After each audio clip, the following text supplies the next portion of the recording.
Welcome to the Deep Dive, your shortcut to being genuinely well-informed with surprising facts and just enough humor to keep you hooked. Hopefully. So today, we're embarking on quite an incredible journey, I think. One that takes us far beyond the usual London landmarks, the typical tourist trail of England. Our mission, really, is to unpack the distinct cultures, the histories, the unique quirks that define England's vibrant regions. Right. We've pulled together loads of research notes for you. A proper deep dive. Exactly.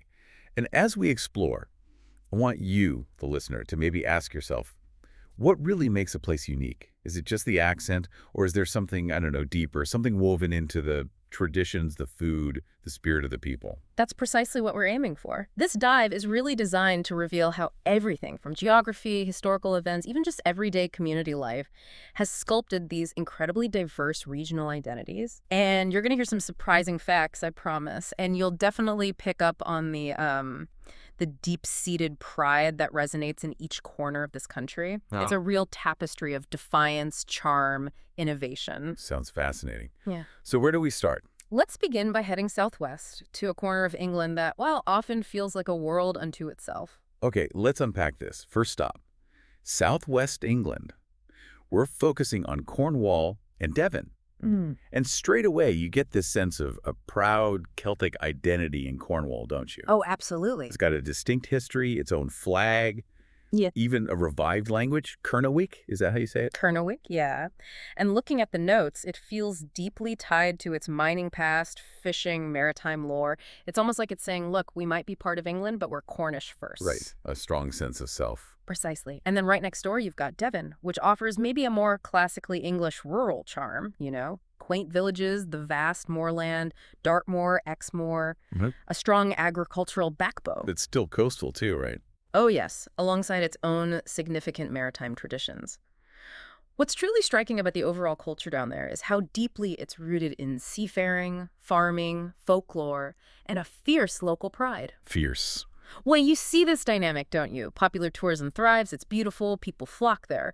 But locals can be incredibly protective of their regional traditions. Sometimes there's a sort of gentle pushback against those who maybe don't understand their ways. It's not hostile, just a clear sense of identity. A quiet defiance, maybe? Yeah. And historically, this region is just packed with stories. I was reading about the Cornish Rebellion of 1497 All right. against Henry VIII's taxes.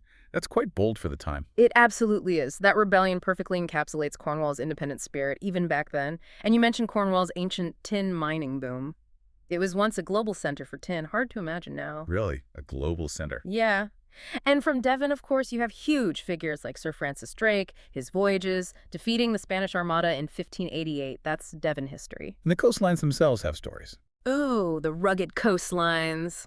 Notorious history of piracy, smuggling, shipwrecks. You can almost feel it in some of those hidden coves, can't you? Definitely. And much later, during World War II, the region was strategically vital. Coastal defense sites, air bases, it played a crucial role. It's a place that feels like it's always been on the front line somehow. That historical backbone must fuel the local pride. And you see that same spirit in their traditions too, right? They sound just as colorful, like the Abios Festival in Padstow, Cornwall, May Day. Yes. One of Britain's oldest festivals. Masked hobby horse dancing through the town. It sounds wonderfully eccentric, and it is. A link to the ancient past. A direct link to ancient pagan rituals, most likely. Then Devon has its Townie Show, a big celebration of agriculture, local crafts, livestock. Cornwall celebrates St. Piran's Day, March 5th, honoring its patron saint with parades, flags everywhere. And surfing. I saw notes on surf festivals. Yeah, definitely. Along the North Devon and Cornish coast, you find loads of surf festivals. It blends that traditional coastal life with modern beach culture quite seamlessly. And the folklore seems alive too. King Arthur, Tintagel. Oh, Tintagel Castle is inseparable from the Arthurian legends, plus tales of pixies, mermaids, even the mysterious beast of Bodmin Moor. It's a place where folklore feels tangible, almost. And the music must reflect all this. Sea shanties, folk ballads. Exactly. Traditional stuff, Celtic-inspired tunes, often with accordion, fiddle, bodhran, that Irish drum mandolin, guitar. Songs like Cornish Lads or Trelawney. Trelawney's the unofficial anthem, isn't it? It is. It really stirs that Cornish pride. These tunes, these instruments, they're like the living heartbeat of Cornwall's independent spirit, a reminder of their maritime past, their Celtic soul. But it's not just old folk songs, is it? No, not at all. What's really fascinating is how this coastal identity has also sort of birthed modern legends, too. You've got brilliant folk storytellers like Seth Lakeman and Ben Howard from Devon, but then, maybe surprisingly, electronic pioneers like Aphex Twin from Cornwall. Aphex Twin from Cornwall. Yep. And even global rock giants like Muse, they started out in Teignmouth, Devon. It just shows the sheer breadth of creativity fostered here, from ancient roots to really avant-garde sounds. Wow. Okay, now, food. What's a local identity without its unique flavors? And in the Southwest, it feels like the food is almost a statement, right? It really is a statement of heritage. I'm thinking, obviously, the Cornish pasty. That classic D shape, the crimped edge, Right. meat, potato, onion. Simple but perfect. The ultimate miner's lunch originally. Yeah. But then you've got the famed clotted cream and the great regional battle for ownership between Devon and Cornwall. Yes. Which leads us to the cream tea and the infamous jam versus cream order controversy. The great cream tea debate, for anyone listening who doesn't know, do you put the jam on first, then the cream, that's the Devon way, or cream first, then jam the Cornish way? People get genuinely passionate about it, don't they? Surprisingly passionate. It's quite funny, but it shows that local pride again. And then there's the truly unique Stargazy pie. Oh, I saw that. Yeah. The Cornish fish pie with the fish heads poking out. Poking through the crust, yeah. It sounds, striking. But it's tied to this lovely folk story about a brave fisherman saving his village from starvation during a storm. Tom Bawcock, his name was. It tells a story. Exactly. Beyond that, you've got abundant fresh seafood mussels, crab, mackerel, amazing fish and chips naturally, plus scrumpy cider, that rough, strong cider, yard cheese, Cornish ice cream, Devonshire custard. It's hearty, traditional, deeply satisfying food. And the style. The visual identity. No specific regional costume today, I guess, but you see hints of the past. Definitely. Historical inspirations, fishermen's sweaters, the Guernsey or Gansey jumper tweed jackets, flacked caps, maybe wool cloaks in folk traditions. But then in surf towns like Newcray, it's totally different. Modern surf culture. Yeah, board shorts, beanies, wetsuits, obviously, festival wear. It's a really dynamic blend of old and new. That surf culture injects a youthful, free-spirited vibe. And the natural environment itself is a huge part of the character. Oh, completely. Wildflowers like foxglove, bright yellow gorse, heather on the moors, bluebells in the woods. It paints the landscape. And the animals. Dartmoor ponies roaming free, seals in the rocks, otters in the rivers, badgers, barn owls. Sounds idyllic. Red deer, bats, rare butterflies, too. The coastal birds are amazing puffins, gulls, oyster catchers. And offshore, you might spot dolphins, even basking sharks in summer. What's really remarkable, though, are the unique microclimates. Microclimates? Yeah, allowing exotic plants to grow in places like the Eden Project or Tresco Abbey Gardens on the Isles of Scilly. It's like a little burst of the tropics in temperate England. Quite surprising. The region's produced some famous names, too. Sir Francis Drake, we mentioned. Actors like Dame Kristen Scott Thomas, Rosamund Pike. Comedian Joshua Whitcomb is from Devon, isn't he? He is. And Chris Martin of Coldplay has roots here, too. And, of course, the enduring King Arthur legends tied to Tintagel Castle. That place is just steeped in myth. And TV loves Cornwall, right? Doc Martin. Doc Martin, filmed in Port Isaac, perfectly captures that quirky village life.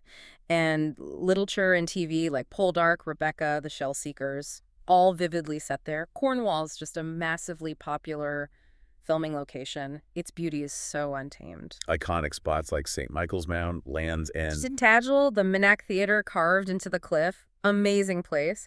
And the Eden Project, those futuristic biomes, a huge conservation success story. And for Devon, the moors are key. Dartmoor and Exmoor, absolutely stunning raw natural beauty.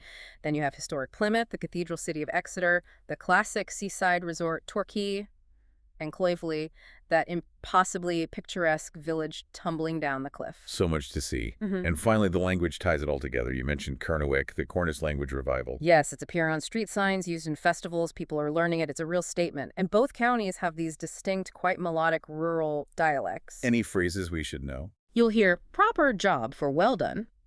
Antsome in Cornwall means lovely or good. And grockle.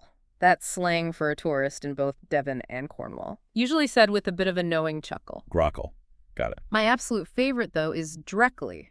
It's the Cornish version of mañana. It means Eventually, later on. That's true. Just crucially, never quite now. Sums up a certain pace of life, maybe. Huh. Directly. I like that. It really highlights how unique these places are. Okay, so from the fiercely independent Southwest, let's pivot.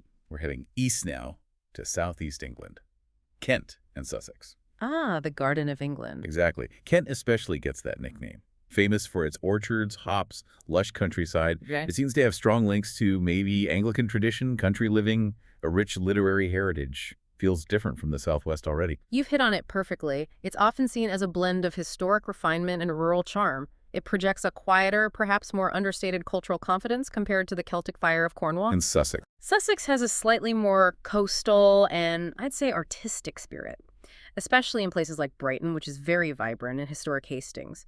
But the consistent theme across both is an emphasis on tradition, a deep connection to nature, and a quiet, almost reserved pride in their heritage. Historically, this area is like a textbook of defining English moments. The Battle of Hastings, 1066, Norman invasion. That was East Sussex, right? Changed everything. Fundamentally change England, yes. And Chaucer's Canterbury Tales. The whole story is set on that pilgrimage route to Canterbury Cathedral in Kent, an iconic literary journey rooted right here. And like the Southwest, important in wartime, too. Hugely. Kent and Sussex were key defense zones during World War II, particularly the Battle of Britain. Dover Castle was a major stronghold. You can still see the wartime tunnels there.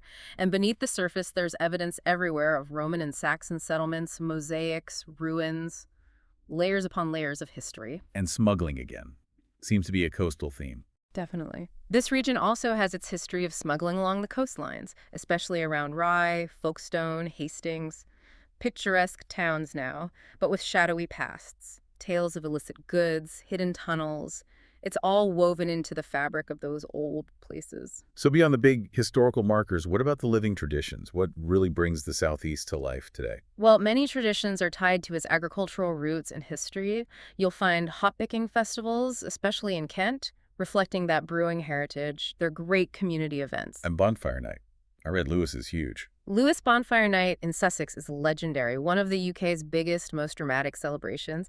It's quite spectacular, maybe even a bit wild. Very intense local societies involved. It sounds like quite an experience. It is. You'll also see traditional folk dancing, maypole festivals, harvest celebrations in smaller towns, keeping those older customs alive, Morris dancing, village fetes, horse shows, charming Victorian-themed Christmas markets. It paints that picture of classic English rural life. Musically, it sounds like strong folk and choral traditions. Right. Church music, village choirs. Very much so. That heritage is strong. But modern artists have definitely emerged too. Keane, the piano-driven alt-rock band. They're from Battle East Sussex, right near Hastings. Ah, okay. And Brighton's known for music, isn't it? Hugely. Fatboy Slim, the big beat electronic pioneer, he's basically synonymous with Brighton. And Royal Blood, the hard rock duo, also from Brighton. So Brighton's a bit of a hot spot. It really is. It has a properly vibrant indie scene, a very strong LGBTQ plus music scene. It's a real hub for creative expression. But across the wider region, you also find classical music festivals, opera, local orchestras, reflecting that more refined cultural side. Historically, you'd have heard lutes, harpsichords, bells, madrigal singing. You can see the evolution of sound here. And the food and drink, being the Garden of England. Kent must have amazing produce. Oh, absolutely. Excellent local Kentish ale, Sussex cider, and a growing reputation for local sparkling wines. Seriously, some Sussex vineyards are giving French champagne a run for its money. Really? Seafood's great, too. Oysters from Whitstable in Kent are world-renowned. Fresh catches from Rye and Hastings. And the traditional desserts are wonderful Sussex pond pudding, which is quite theatrical when you cut into it. The very sweet gypsy tart, classic apple charlotte. Sounds comforting. Very.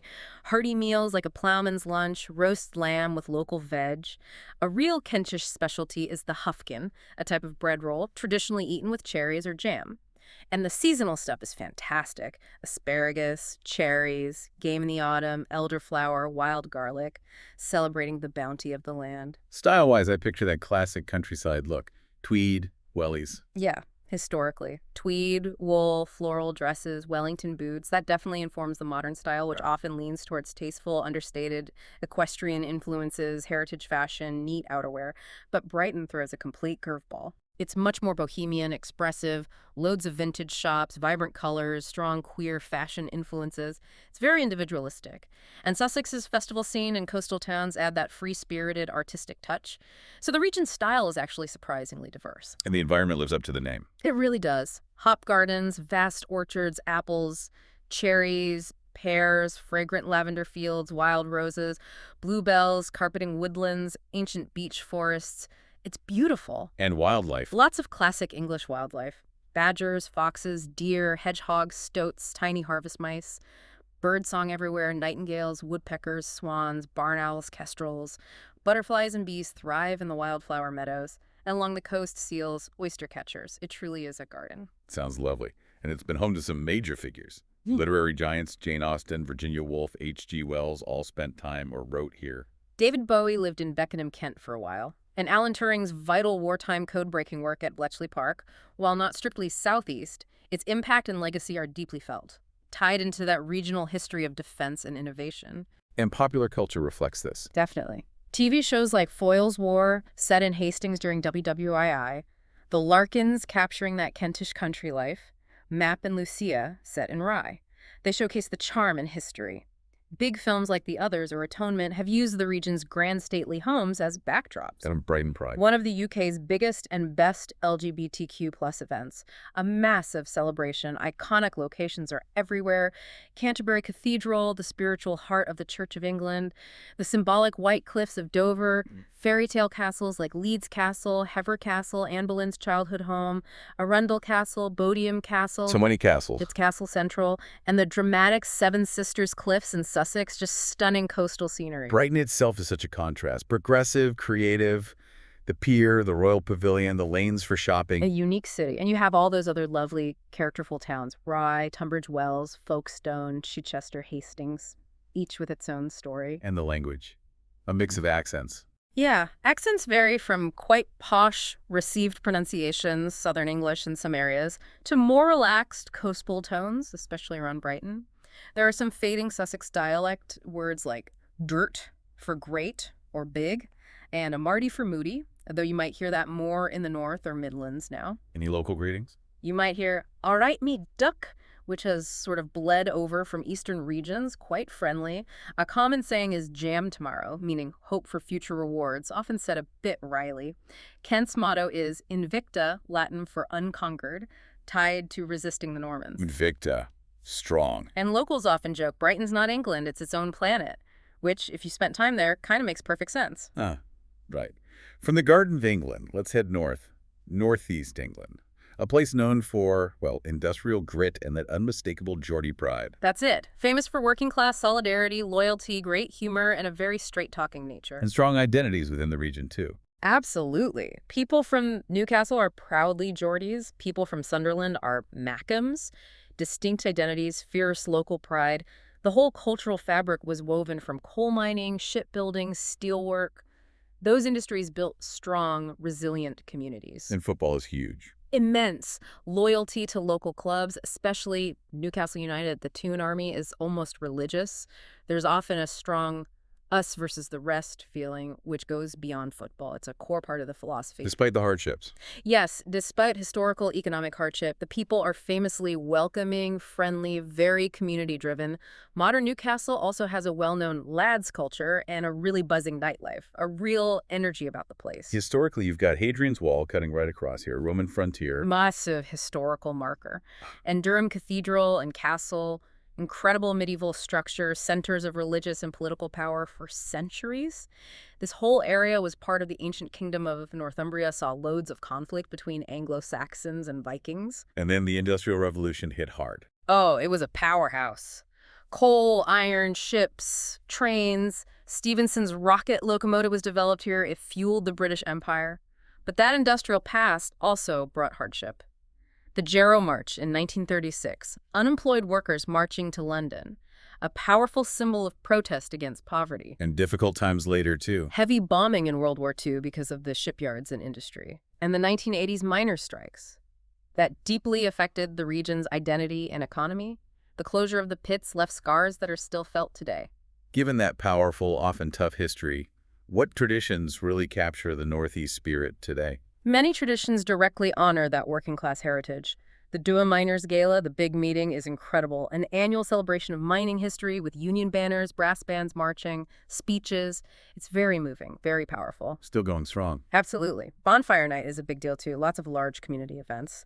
Strong traditions of Geordie pantomimes, very funny, Yeah. very local humor. Fervent football rituals, of course. A thriving pub quiz culture. Any really unique local events? Yeah, things like coal carrying races, steam railway festivals, heritage days in former industrial towns, keeping that history alive.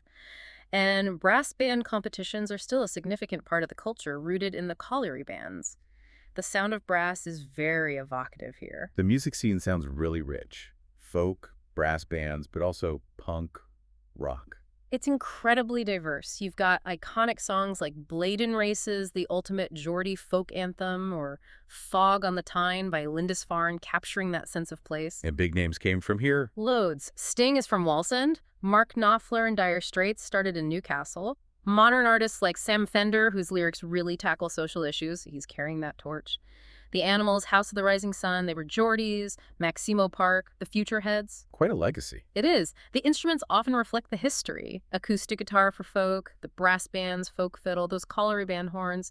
There's a real strong tradition of working-class ballads, anthemic rock, and politically aware songwriting that just mirrors the region's own story. Let's talk food. I've heard of peas pudding.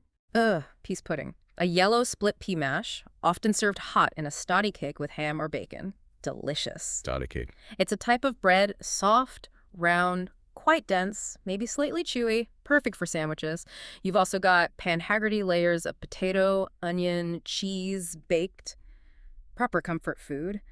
And singin' hinnies. What are they? They're a type of griddle scone, often with currants or raisins. They supposedly sing when they hit the hot griddle. Hearty stuff. And drink. Newcastle brown ale, of course. Brown ale. Iconic. You'll also find things like Savaloy dips a smoked sausage in a roll, often dipped in gravy or peas pudding. Pork pies are popular. And permo, a breaded chicken or pork cutlet topped with bechamel sauce and cheese, originated in Teesside, just south, but hugely popular across the Northeast now. Simple, hearty, working-class fare. Style-wise. Yeah. The reputation for going out in Newcastle with not many clothes on, even when it's freezing. Is that real? Huh. It's a bit of a stereotype, but yeah, you do see it. It's sort of legendary. More traditionally, older generations might favor flat caps, wool coats, practical workwear, but the symbols of the past are still honored. Like the mining gear. Exactly. Miners' helmets, lanterns, the union banners, they come out for the gala and heritage events. Folk attire often includes nods to working-class uniforms, union sashes, or the smart uniforms of the brass bands. And the music scenes, punk, indie, rock, definitely influence youth fashion. Gives it an edge. And the landscape. Beyond the cities. Stunning. Heather moorlands in Northumberland and Durham.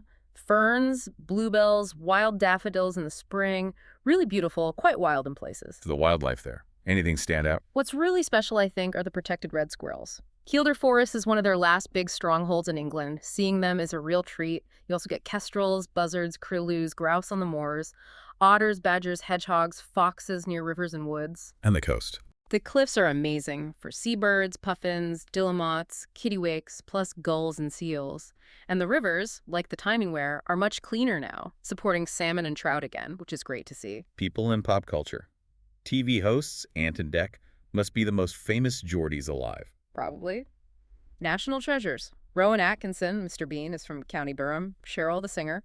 Brian Johnson from AC/DC is a Geordie. Sting, Sam Fender. Big musical voices for the region. TV shows set here really capture the vibe. Vera, the detective series filmed across Northumberland. Classic comedies like Off Peterson, Pet.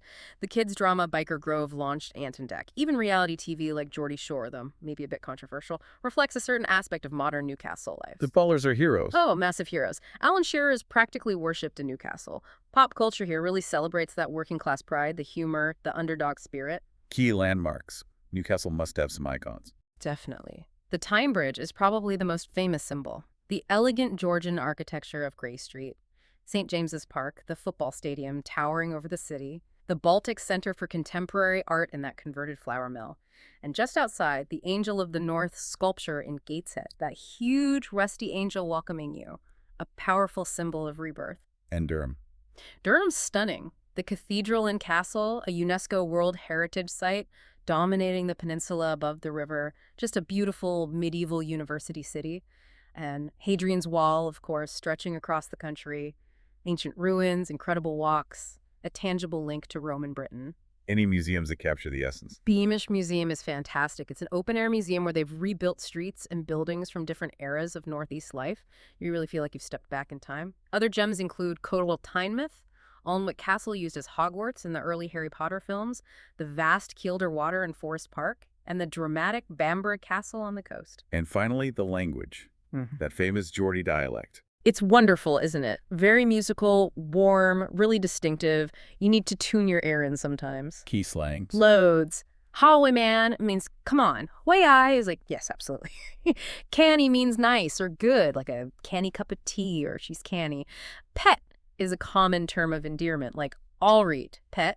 Are you all right, dear? I like pet. Gannon Dúnan means going into town. Hadaway and shite is a brilliant, usually joking expression of disbelief, like get away with you. Mint means amazing or great. Mint.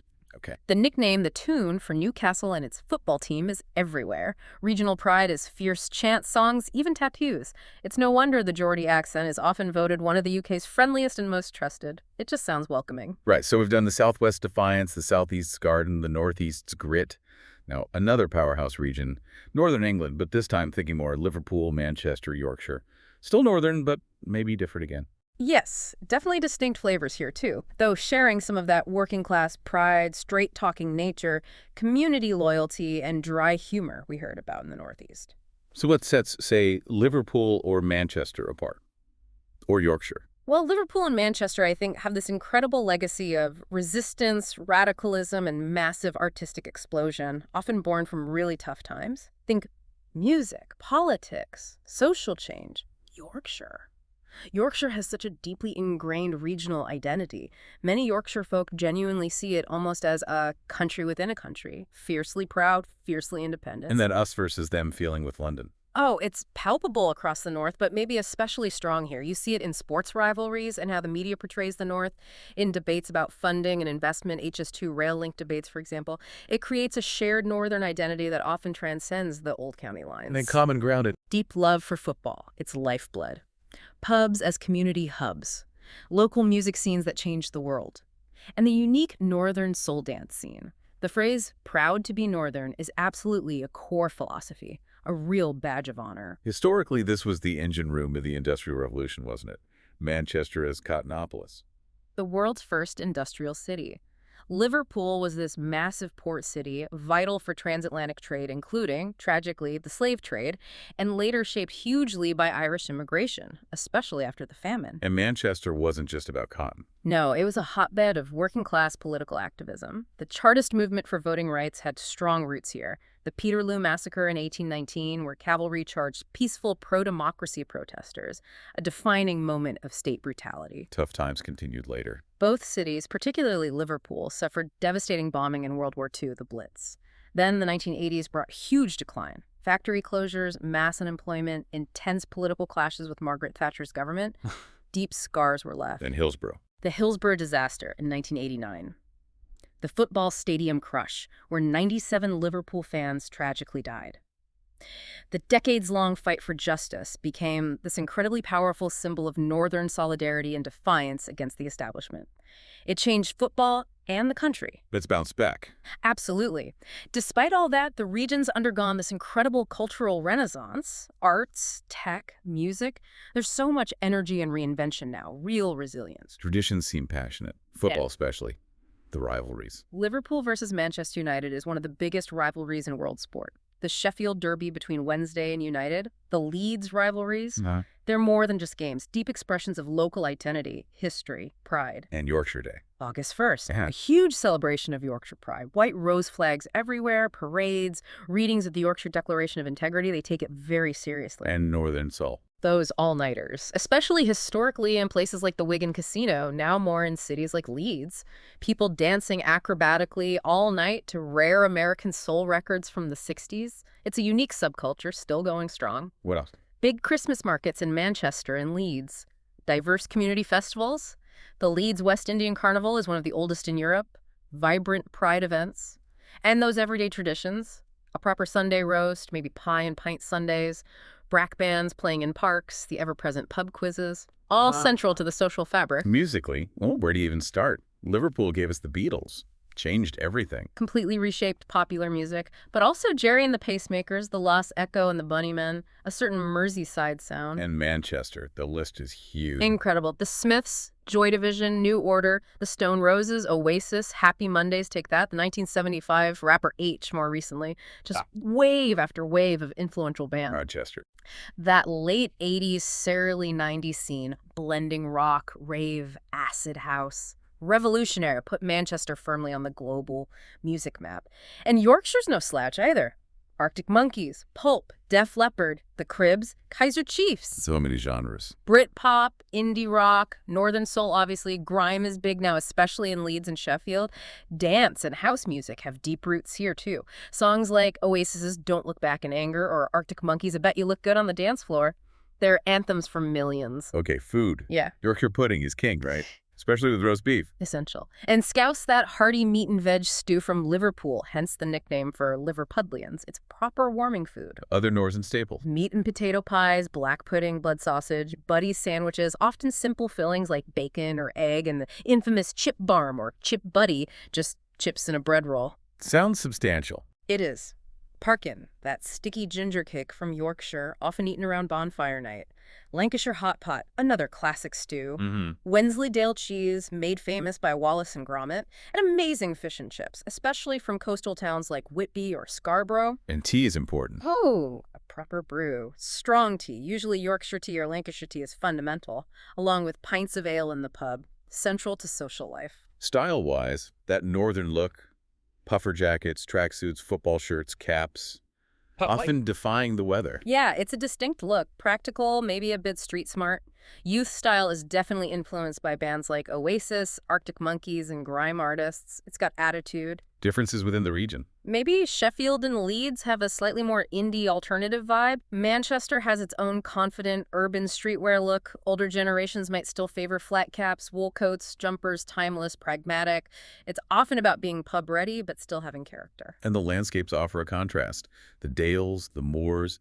Absolutely breathtaking. The Yorkshire Dales, the Pennine Hills running down the spine of the north, the Peak District partly in Yorkshire and Derbyshire, vast expanses of heather, ferns, wildflowers, brambles, gorse, really dramatic scenery. Wildlife similar to the northeast, sheep everywhere. Lots of sheep, also foxes, stoats, barn owls, badgers, curlews calling across the moors. And the rivers and coasts. How do they shape identity here compared to, say, the industrial rivers of the Northeast? Well, rivers like the Mersey in Liverpool or the Irwell in Manchester were absolutely vital industrial arteries shaping the cities. But you also have beautiful Dales rivers like the Wharfe or Swale, associated more with countryside life, fishing, walking. The coast brings in places like Scarborough, Whitby, Blackpool, Morecambe Bay, seaside towns with their own distinct character. Gulls, maybe seals, otters, and some estuaries. It adds another dimension. Famous northern figures. Playwright Alan Bennett, artist David Hockney. Both Yorkshire legends. Mel B from the Spice Girls, actor Sean Bean, also Yorkshire, Jodie Comer from Liverpool, Louis Tomlinson from One Direction, Doncaster, the Bronte sisters, an incredible list. And TV shows that feel very northern. Coronation Street, set in Manchester, running forever, a British institution. Peaky Blinders, though set in Birmingham, has been massively adopted. That gritty swagger resonates. Happy Valley, the brilliant crime drama set in Yorkshire. Comedies like The Royal Family, Manchester. Soaps like Brookside, Liverpool. Peter Kay's Phoenix Nights, Bolton. They capture that specific northern wit and spirit brilliantly. Football legends again. Steven Gerrard, Liverpool. Wayne Rooney, Everton, Man Ut. The Neville brothers, Man Ud. Marcus Rashford, Man Ud. Icons in their cities. And the cultural impact of places like Factory Records, the Hacienda nightclub, and visionary Tony Wilson in Manchester can't overstate how much they shaped music and youth culture globally. Iconic landmarks. Liverpool. The Cavern Club where the Beatles started. The Liver Building with its liver birds on top. Albert Dock, beautifully regenerated. Anfield, Liverpool FC's stadium, a city defined by its music and maritime history. Manchester. Old Trafford, Man Ud, and the Etihad Stadium, Man City. The Grand Manchester Town Hall, the buzzing independent Northern Quarter for shopping and bars, the Science and Industry Museum, the new Factory International Arts venue. a city of industry, innovation, and music. Berkshire. York Minster, one of the world's great cathedrals. The Gothic Whitby Abbey, inspiration for Dracula. Leeds Town Hall. Sheffield Winter Gardens. Literary sites like the Bronte Parsonage in Haworth. Fountains Abbey ruins. Scarborough Castle overlooking the sea. And the national parks. 3 stunning national parks right here. The Peak District, Yorkshire Dales, and North York Moors. Huge areas of protected, beautiful landscape, essential escapes. Language and slang again. Very distinct accents. Scouse, Manc, Yorkshire. Oh yeah, instantly recognizable. And rich with unique words. Give us some examples. E-up is a classic Yorkshire greeting. Boss means great in Scouse. Sound for good or cool is common in Manchester. Nout means nothing. Ginnel or snicket for an alleyway. Gaff for house or flat. Our kid often means a sibling or close friend, especially in Manchester. Mint for awesome. Again, you hear that across the north. Any classic phrases? It's grim up north, often said ironically now, or even with a defiant pride. Turns that old negative stereotype around. Proper good for very good. And the friendly greeting, you all right, love, is pretty standard. The humor is key, often sarcastic, self-deprecating. It's a way of bonding, coping, showing affection even. Okay, final region. We head south again, but inland this time, to the Midlands, often called the industrial heart, reborn. Thinking Birmingham, Leicester. That's right. Historically, truly the industrial engine room of Britain. Famous for engineering, manufacturing, metalwork, everything from cars to jewelry. But reborn suggests change. Absolutely. Modern Birmingham and Leicester are incredibly diverse, multi-ethnic cities, large South Asian communities, Caribbean, African, Eastern European. This mix has created a really unique, vibrant cultural identity today.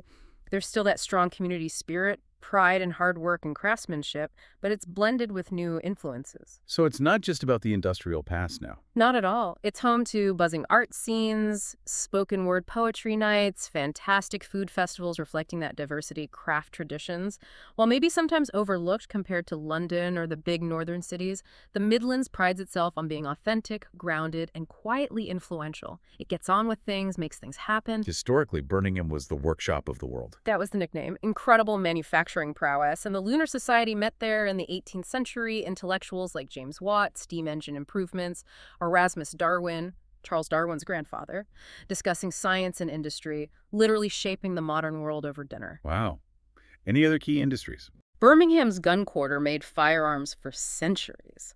Leicester was huge for textiles, hosiery, boot and shoe production, and later played a big role in radio and early tech innovation. And immigration played a big part. Crucial. Post-war immigration from the 1940s, 50s onwards, from the Caribbean, South Asia, Ireland, fundamentally shaped the cities we see today, bringing new cultures, foods, music, energy. And Richard III turned up in a car park. In Leicester, yes. The discovery of King Richard III's remains under a council car park in 2012 made headlines globally. An astonishing rediscovery, connecting the modern city directly back to medieval history. Any other surprising historical moments? Civil rights figure Malcolm X visited Smethwick, just outside Birmingham, in 1965, highlighting racial tensions, but also the ongoing struggle for equality and reform here.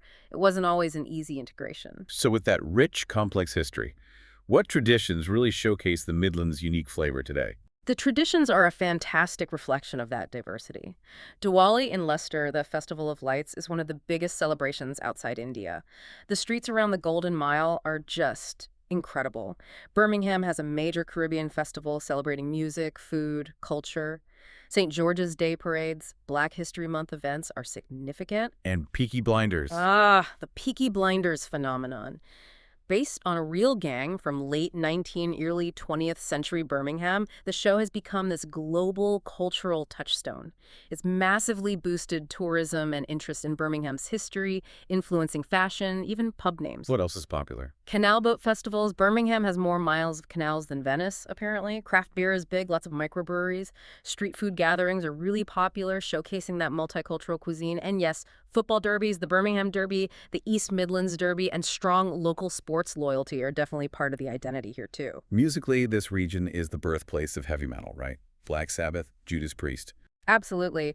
Birmingham and the surrounding Black Country area spawned that whole genre. Led Zeppelin also had strong Midlands connections. Robert Plant and John Bonham were from nearby. But it wasn't just metal. No way. Pioneering reggae and ska scenes, too. UB40 from Birmingham, Steel Pulse also from Birmingham, Handsworth specifically, the Specials from nearby Coventry, huge bands, very political often too. And the South Asian influence. Created unique musical hybrids you don't really find elsewhere. Bhangra fusion, desi beats, Yeah. mixing traditional sounds with Western pop, dance, hip-hop, really vibrant. And today, Birmingham has thriving grime, drill, and spoken word scenes. Young artists making waves. Other big names. Ozzy Osbourne, obviously. Duran Duran started in Birmingham. Singer Lauren Mavula, grime artists like Jay Pay and Lady LeSure, a real breadth of talent. Songs like UB40's Red Red Wine, Black Sabbath's Paranoid, Steel Pulse's powerful Handsworth Revolution. They're not just songs, they're cultural statements from the Midlands. Food. The Balti curry was invented in Birmingham. Yes. In the 1970s, supposedly by Pakistani Brahmi chefs adapting Kashmiri recipes for Western tastes. The Balti Triangle area is famous for it. Dozens of restaurants serving curries in that distinctive, thin, pressed steel bowl. And other diverse foods. Loads reflecting the South Asian influence.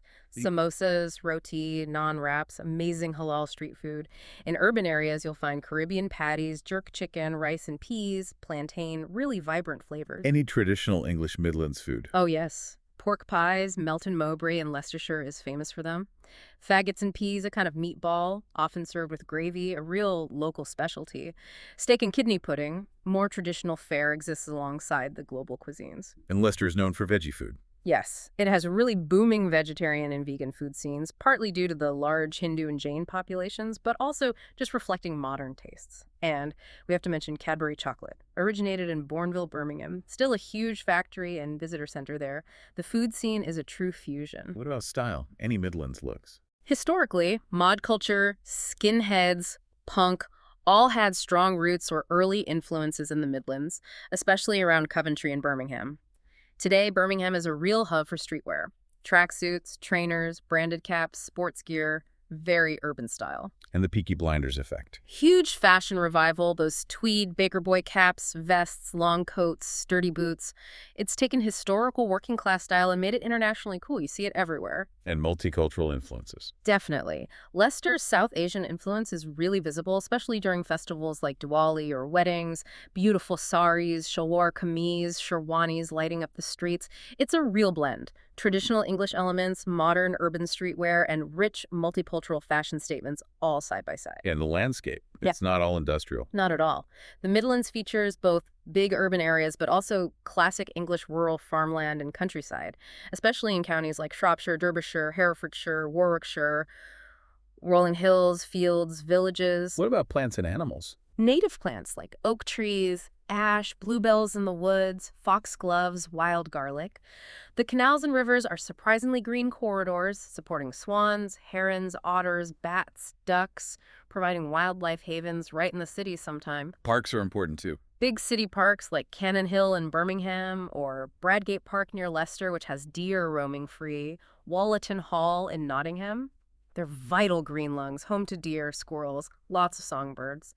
And Leicester, it's close to Charnwood Forest, known for its incredibly ancient Precambrian rocks, some of the oldest in Britain, a unique geological landscape. Famous figures. Shakespeare's the ultimate Midlands icon, isn't he? Born in Stratford-upon-Avon, Warwickshire, can't get much bigger than that.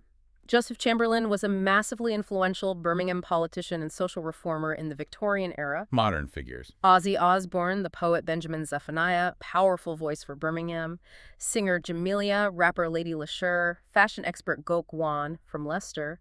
A diverse bunch. And Richard III, the rediscovered king. His story really put Leicester back on the global map in a unique way. That connection to royalty and history. The hit show Peaky Blinders, set in post-WWI Birmingham, has done wonders for the city's image, too, bringing its gritty, compelling history to life for millions. Any other TV or film connections? The police drama Line of Duty filmed a lot around the Midlands. Long-running daytime soap doctors is set in a fictional Midlands town. Comedies like Citizen Khan, set in Birmingham's South Asian community. Steve McQueen's Small Axe series included an episode focused on education and busing in the West Midlands. The region is known for its wit, sometimes quite biting sarcasm, and a certain realness.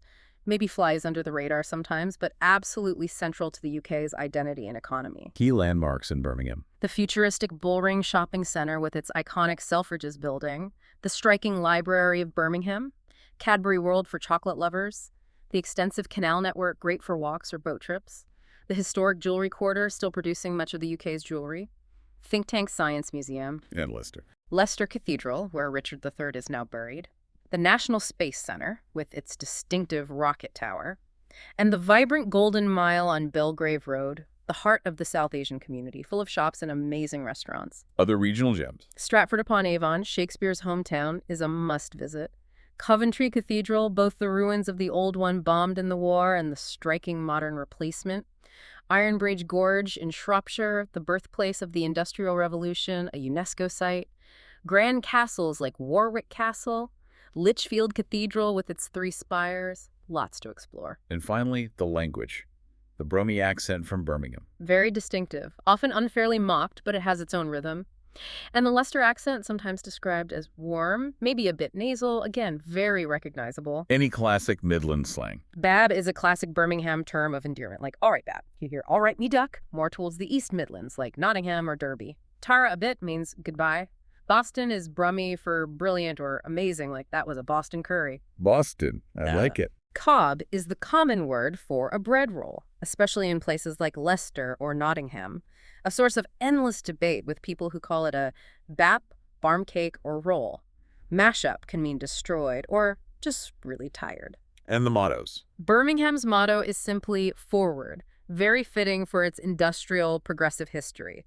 Leicester's is Semper Idem, Latin for always the same, which speaks maybe to its enduring character through centuries of change. Wow, what an incredible journey we've taken today, eh?